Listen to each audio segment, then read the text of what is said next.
Latar belakang masalah, Pancasila sebagai dasar negara mempunyai sifat imperatif dan memaksa. Artinya setiap warga negara Indonesia harus tunduk dan taat kepadanya.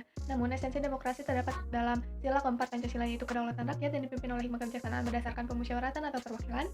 Dengan masyarakat Indonesia yang dikatakan heterogen yang mempunyai kebudayaan, bangsa, suku yang berbeda-beda, maka Pancasila inilah yang menjadi sebuah kekuatan untuk mempersatukan masyarakat yang heterogen ini. Serta problematika demokrasi Pancasila dalam kehidupan bermasyarakat, yang mana semua problematika tersebut bermuara pada belum berjalannya demokrasi yang sesuai dan mengadopsi nilai-nilai luhur yang bermaktub dalam Pancasila dan Undang-Undang Negara Republik Indonesia 1945 sebagai dasar negara dan konstitusi. Tidak dipungkiri bahwa meskipun demokrasi bergerak lurus mengikuti arah orientasi yang diharapkan, Indonesia belum berada dalam situasi dan kondisi demokrasi yang ideal. Sebagian kalangan termasuk pemikir utama demokrasi Samuel P. Huntington menyebut fenomena ini sebagai transisi demokrasi. Ada banyak realitas empiris yang mendukung pernyataan ini. Pertama, meskipun pemilihan umum Pilpres dan Pilkada sudah digelar secara langsung dengan menempatkan rakyat sebagai direct voters, akan tetapi proses dan resultasinya belum selaras dengan prinsip-prinsip demokrasi.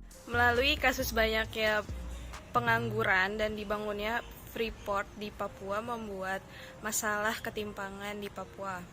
Realitas ketimpangan sosial, ekonomi, dan politik yang terjadi di Papua menimbulkan konflik kekerasan dan mendorong munculnya kelompok identitas lokal, baik dalam bentuk kelas atau kelompok bersenjata maupun kelompok ideologi. Konsep pemahaman demokrasi Pancasila jelas berasal dari falsafah hidup negara Indonesia, yakni Pancasila sejak reformasi politik 1998 telah melahirkan berbagai perubahan yang signifikan. Momen yang paling krusial yang menjadi momentum pembalikan dari rezim otoriter menjadi rezim demokratis dan ketika terjadi amandemen UUD 1945 yang dimulai secara bertahap.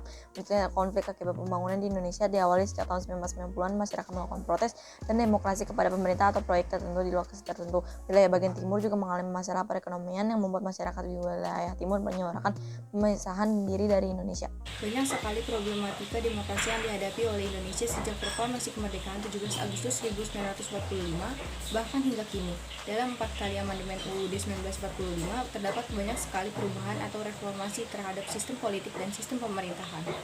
Tidak dipungkiri bahwa meskipun demokrasi bergerak lurus mengikuti arah orientasi yang diharapkan Indonesia belum berada di dalam situasi dan kondisi demokrasi yang ideal.